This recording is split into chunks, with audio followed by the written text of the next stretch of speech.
All right, y'all. Welcome back to my channel. Hey, Golden Child. Happy Book Talk Tuesday. Happy Terrific Tuesday. Happy Tantalizing Tuesday. Happy Trippy Tuesday. Whatever you want to call it. But today we are talking books during our book talk. Today I'm going to be trying something different because not the very first book talk, because we did a book talk series on my book, It's All in Me. But this Book Talk Tuesday series is really about me having the opportunity, me and you having the opportunity to share about the books that we're reading and being able to really integrate and dive deeper into the concepts that we're reading. A lot of times for me, I would read a book and then go through it, finish the whole entire book, and then I can't give you a summary. I can't tell you what the book was about. I can't tell you what I'm going to apply or what I have applied about the book. It was, just to check it off my list. So that is why I created this Book Talk Tuesday space for us to come together. If you want the Zoom link, just let me know. If you're a part of my meetup groups, then you already have access to the link to join. But I will say, today has been a day. It's been a great day. I would say it's been a great day, but I've had a lot of meetings back to back. I was in 2 meetings at one time. At one point, it was a lot today. A great day. I still have energy to be here with you all. So, it's definitely been a great day. I will say that it's been a great day. I did have to reschedule. I only had to reschedule one meeting today. And after this, I will be doing my workout. I've been working on trying to get to 10,000 steps a day. I've been successful maybe once or twice recently, but it's a work in progress. Okay. Like I said, today has been a productive day. I won't say busy because everything that I did was productive. It was intentional, and I got the one of the best compliments today. I provide childcare for one of my neighbors. I need my chapstick, y'all. So don't mind me if I'm licking my lips throughout this. I thought it was in my pocket before I got started, but it was not. Um, and I don't have one on my dresser. But I provide childcare for one of my neighbors, and the father came today and picked him up, and it was like, you are so good at what you do. Like, you are magical. Because I'm really good with kids. That's one of the things that I'm not just my kids. I'm really good with kids in general, and this is something that I've always been gifted at. They had been trying to potty train him, and he's pretty much potty trained. And it's been a week or so.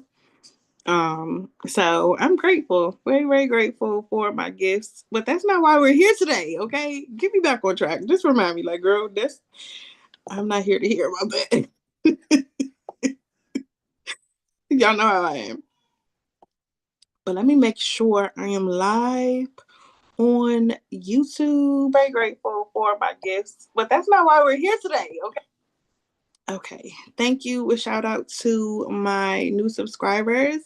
I appreciate each and every one of you. Like, all the golden children joining and subscribing to my YouTube channel. I appreciate you. So a shout out to you because you are continuing to support the movement towards monetization of my YouTube page. So thank you so very, very much. Continue to share, continue to like, continue to comment, continue to invite your friends to subscribe, because I just know this year is going to be absolutely phenomenal. I'm super excited. I had a meeting with my business. That's not why we are here. Book Talk Tuesday, okay? I am reading Psycho-Cybernetics.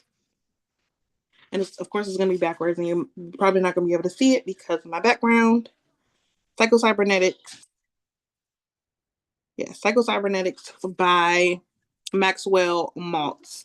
And as I mentioned in the first one, this is a book that I had started reading probably in November or December. But my coach in her Bible, she recommended it, and I started listening to the audiobook here on YouTube. And I am a visual learner, I realized. Well, I knew that about myself. I'm a visual and kinesthetic learner. So it's best for me to see the words on paper and be able to conceptualize it from there versus listening to it. Um, but I did something last week where I just kind of read off the notes of the things that I had underlined. And let me know if that was, if you go back and watch it, let me know how that was. Give me your feedback on that. But this week, I decided that I would use my bestie chat GPT to support me with doing a summary of it. And then I'm still going to read some quotes that I highlighted, but it's going to be more cohesive, I'll say. It's not going to, for me, I'm used to me being all over the place. But for you, you might be like, what is she talking about? I'm like, even the way that I underline, I don't always underline the full sentence. It's just the part that stands out to me. So when I was reading it, it seemed like it didn't make sense.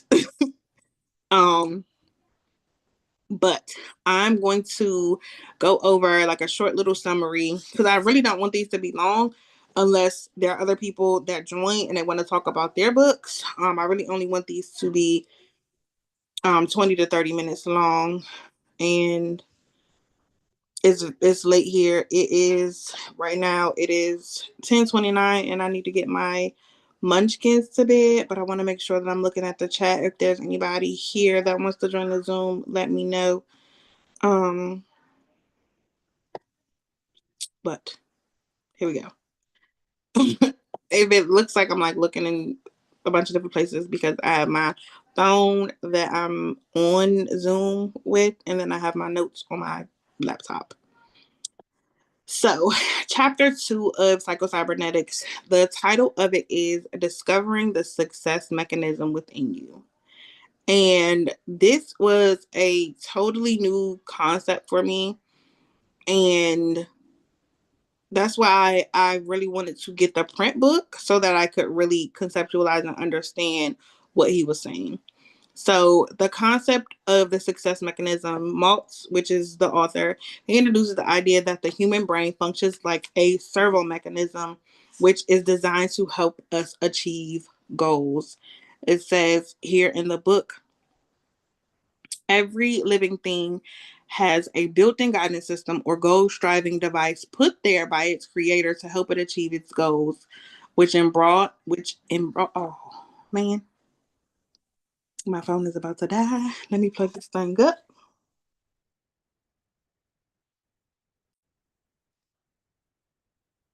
I hate being on my phone when it's charging, but we're gonna make it do what it do tonight. It says which in broad terms is to live.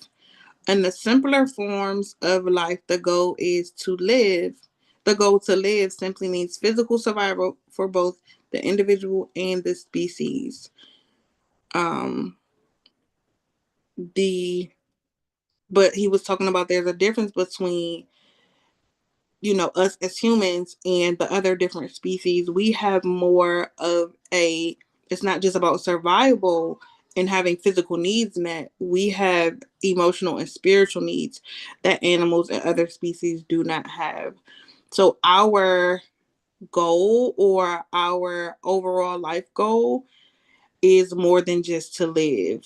It really encompasses, you know, emotional and spiritual satisfaction as well. So that's what he was saying in this book. And as far as the what he mentioned about the servo mechanism, because I literally had to like dig deeper into what that even meant. But it says the word cybernetics comes from a Greek word that means literally the steersman. Servo mechanisms are so constructed that they automatically steer their way to a goal, target, or answer. Psycho-Cybernetics does not say that man is a machine. Where was it? What did it say? It was something about, oh, that was the part. It said, man of all creatures is more than a creature. he is also a creator. The servo mechanism is what gives us the ability to have an imagination, to set goals and achieve them, to have more than just instincts to live and procreate. It gives us the opportunity and the ability to create, to be a creator alongside the ultimate creator. Um, and it says that Napoleon Bonaparte says imagination rules the world. So, um, and then it gave an example of the way that it works. If you think about, it gave an example and it stuck out to me because I'm into early childhood development. I have 3 kids of my own. I've watched this process with the children I provided childcare for before I had my own kids. And it said when you watch a baby learning how to grab things or learning how to reach for things, it's a very choppy movement. Like they're trying to get their hand-eye coordination together. They're trying to figure out what it is they're even reaching for. And as time goes on, they continue to practice this movement and it becomes less choppy over time.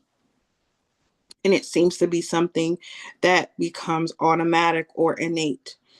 Um, but that's the concept of the success mechanism or the servo mechanism, as he calls it in this book. But it says when you select the goal and trigger it into action, and this automatic mechanism is what takes over.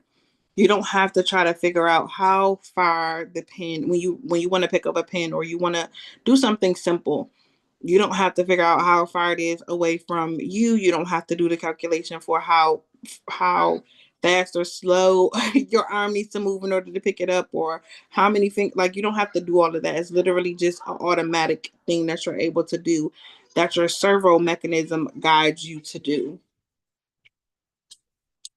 Um,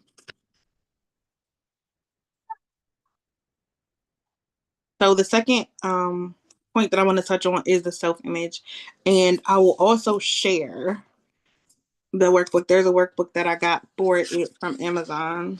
And the very first activity in the book is to take some time to reflect on your current self image. Write down adjectives or qualities that come to mind when you think about yourself. So I'll share what came up as I was doing this assessment. And it really, I think your responses depend on where you are mentally, emotionally, spiritually. Because I was in a really good mood when I did this, but I feel like if I wasn't in a good mood, this response would have been different. So I said that I love myself and I am in love with myself. I can look in the mirror and smile in appreciation of myself.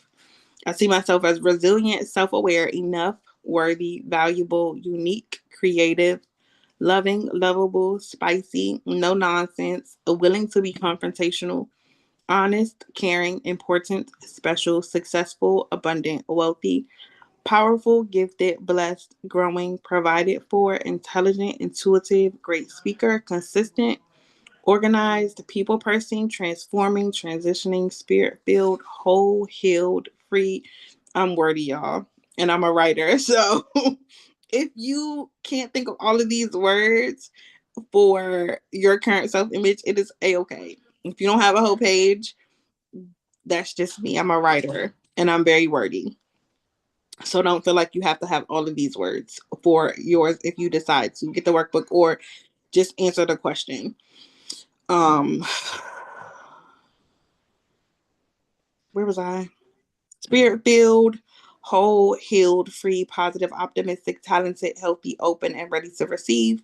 Hydrated, spirit led, financially free, reader, writer, amazing mom, amazing partner, financially savvy and educated, decisive, energetically aligned, called, purposeful, purpose filled, light, educated, easygoing, communicative, enlightened, wise, healer, healing, appreciative, loyal, trailblazer, rebel, aware, alive, patient, present, flexible, inflow, queen, royalty, child of Yahuwah.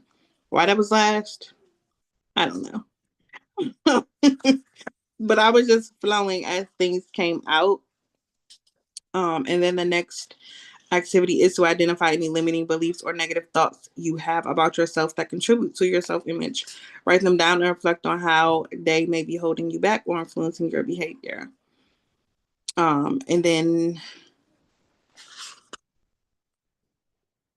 I won't read that, but that was just the first activity. And it talked about the self image in this chapter as well.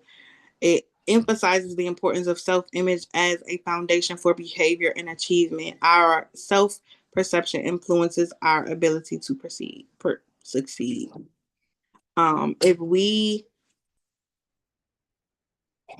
If we do not have a positive self image at least 80% of the time, I'm not gonna say, like I said, if I'm in a bad mood, I might not have the most positive self image, or there may be moments of having a negative self image.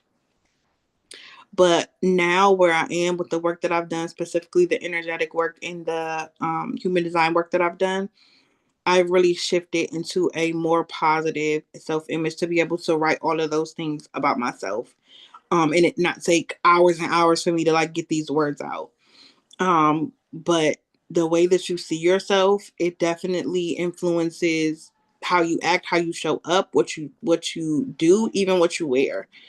Um, so when you do the self-image work to uncover the things about yourself that are really not your most authentic self or your true self, then you're able to see yourself in a way that you were designed to be. So this for me, it correlates with the human design work that I've done to be able to see myself as my most authentic self and not be focused so much on my experiences or what other people have said about me or even how I was raised or taught to be in the world. Um so the other thing, the question, understanding your self image, for you to answer, and you can write it in the comments or the chat if you're here live.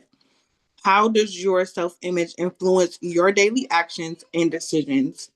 Can you think of an example where a change in self perception led to a different outcome? And y'all know my little munchkins. If you don't know, I'm a single mom. I have a 5-year old, a 4-year old, and a 2-year old. My 2-year old is actually going on 20.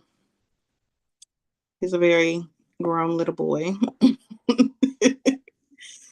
So, yes, drop in the chat or the comment section the answer to this question. How does your self image influence your daily actions and decisions? Can you think of an example where a change in self perception led to a different outcome? And I talked about this probably in one of my other videos. This is the way that I've been showing up by uncovering and releasing limiting beliefs that kept me from seeing my true self or kept me from having a positive self image. That was what really supported me with shifting my daily actions and making different decisions, making more aligned decisions. Muscle testing is also another thing that has helped me make more aligned decisions and with making aligned daily actions that correlate with my positive self image. Um, so this change has led to me showing up here on YouTube. It has led to me recently getting a new business coach. As I won't say I'm it's new territory. It's uncomfortable. It's definitely uncomfortable. I won't say I'm afraid or anything like that. There is some nervousness around, and I think it comes from, as I'm thinking about it right now, it comes from this desire to please coaches, mentors, leaders, different things like that, and not wanting to let them down. So I definitely am going to do some energetic work around that. Um, because I didn't realize it until I was just talking to you all about this.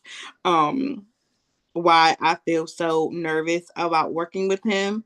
Because I don't want to let him down. I don't want to waste his time. Um, I got him through Greater Baltimore Urban League, and he works with me for free. So I don't want to waste his time. He's amazing at what he does. and I want to be successful, and I am going to work on one, my self image, but also setting my servo mechanism for success. So in this next year, my life, my business are going to look different because I've done this self image work and shifted my self perception in order to be able to be led to a different outcome than what I'm used to. Because I'm used to creating programs, creating offers, putting things out there, and then if nothing happens, I give up on it or I completely shift to something different. But I know I was literally thinking about this. I have had coaches that have worked with me and have kind of, I wouldn't necessarily, there was just some lack of follow through. So I know with him, he's not gonna just, he gonna be with me shooting in the gym. That was what I thought about.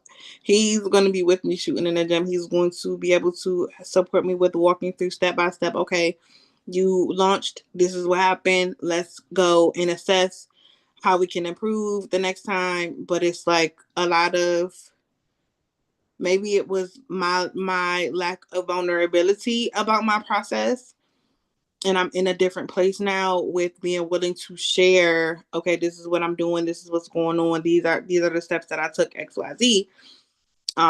So I know that the outcomes are going to be different. But again, that's not why we're here. The next point that I wanted to bring up was about imagination and reality. Maltz discusses how the brain cannot distinguish between real experiences and vividly imagined ones, suggesting that visualization can be a powerful tool for change. When it talks about imagination can change the world, it's like by really tapping and tuning into visualization, tapping into your inner vision. What you call it? Inner vision, maybe. But tapping into your imagination and realizing that when you vividly and repeatedly visualize something, your brain cannot tell whether or not it's something that is actually happening or if it's just your imagination. So just like that song says, just my imagination running away with me. Let your imagination run away with you, okay? Let it run away with you. Because the more you imagine the things that you desire, the things that you truly want to get out of life, the more likely it is that it's going to happen, and the more likely your servo mechanism will be able to focus on that goal or desired outcome and automatically steer you there. This requires some level of releasing control, releasing the outcome, releasing the idea of the how or the what is going to get you there. But really, it requires faith, belief, and trust in the process. Faith, belief, and trust in your servo mechanism, your brain, your innate ability to achieve success. And just like from the last chapter, you have a track record of success. If you learn to tie your shoe, that shows your servo mechanism that you can be successful, and it will allow it, focusing on those positive outcomes and the success that you've achieved, even those small ones, quote unquote small ones, because learning how to tie your shoe is big when you're a kid.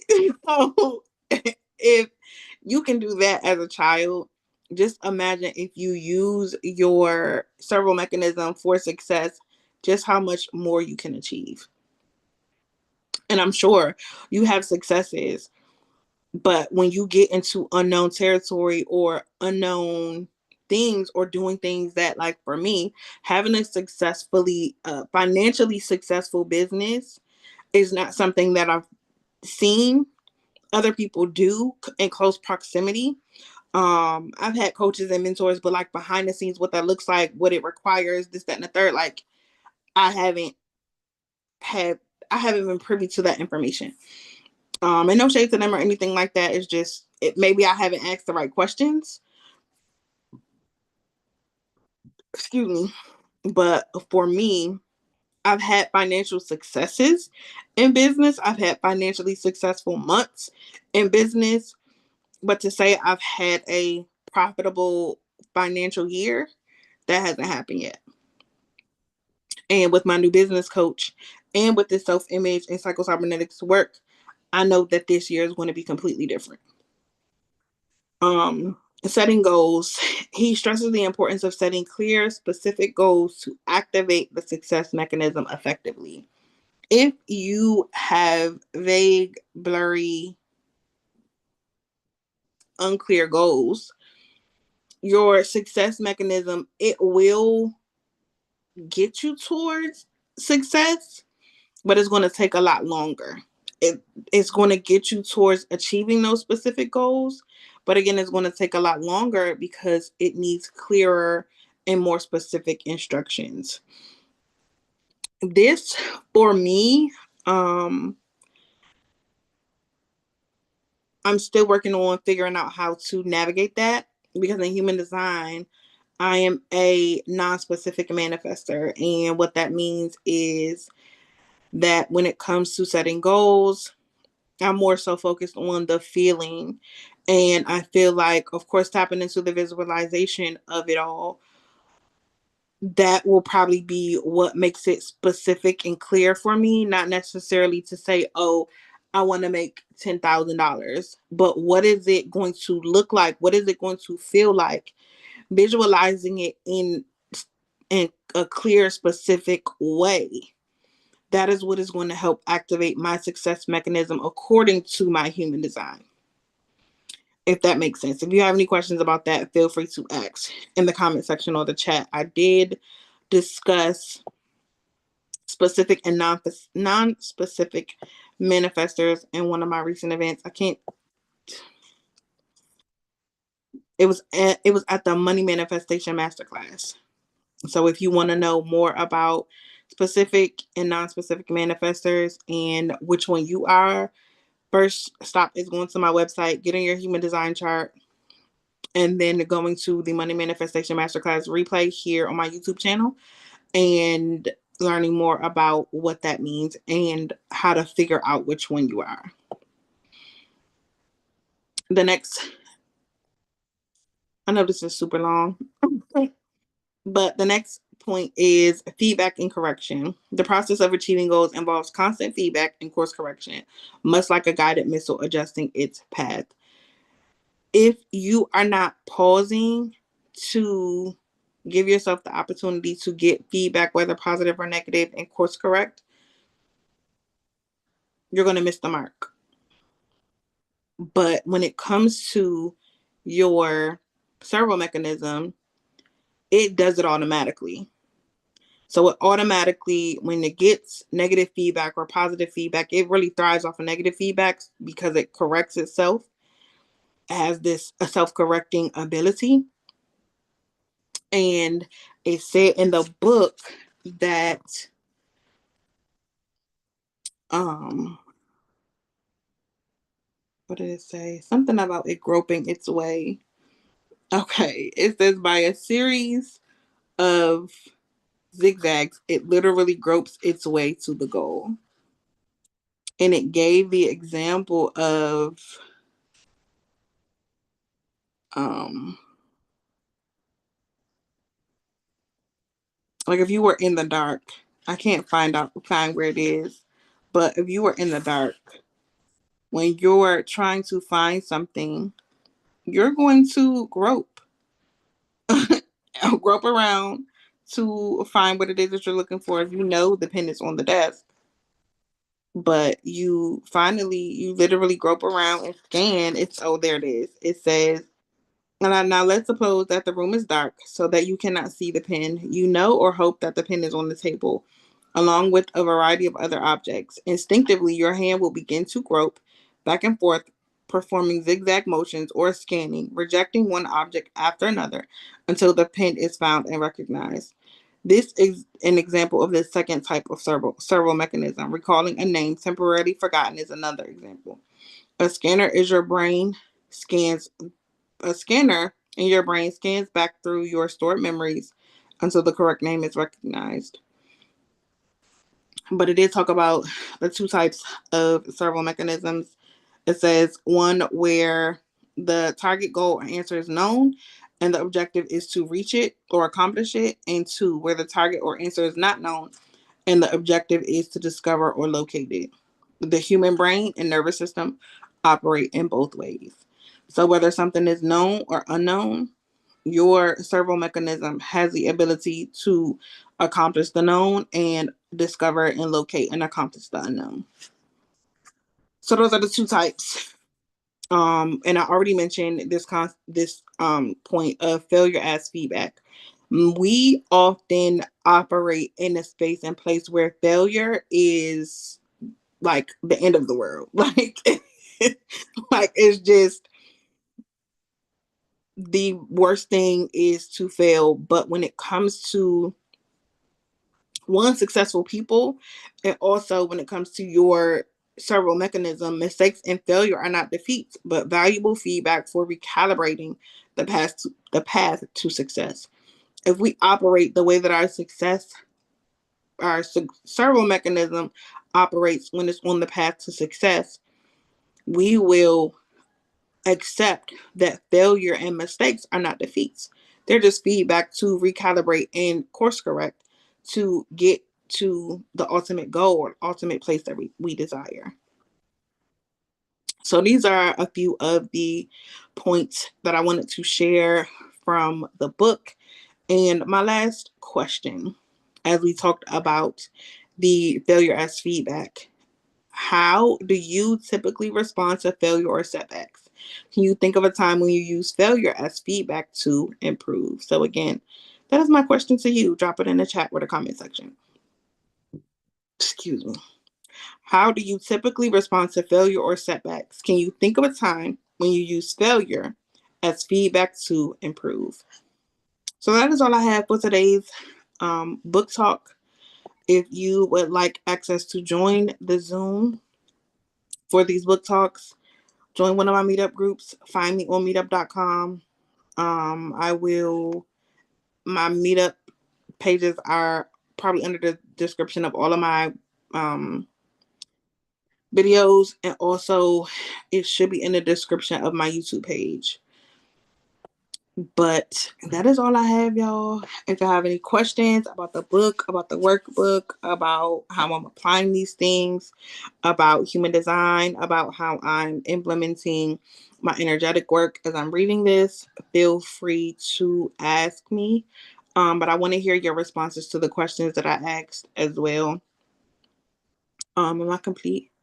Yes, I'm complete. I need to go eat some food and get my kids down to bed. I do have to get up at 6:30, so I should probably already be in the bed. But I'm a manifesting generator, so I have sustainable energy, especially when I'm doing things that light me up. And all day I've been doing things that light me up, including this book talk. So thank you so much for watching. Thank you so much for sharing. Thank you so much for subscribing. Thank you so much for being here on my channel. If nobody told you today, I love you. I see you. And I'm so freaking proud of you just for being who you are. You are a golden child. The world needs you. You are born because you are a walking, talking, breathing miracle. That you have gifts, talents, abilities that the world needs and that you can offer, even if it's just one person. One person needs you, your gifts, your talents, your experiences, your presence. Your presence is a gift. And the last thing I will say is you were born with an infinite level of value, worth, and enoughness. Do not allow situations, circumstances, people, experiences to take away or add to your value because that's not a thing. You were born with it.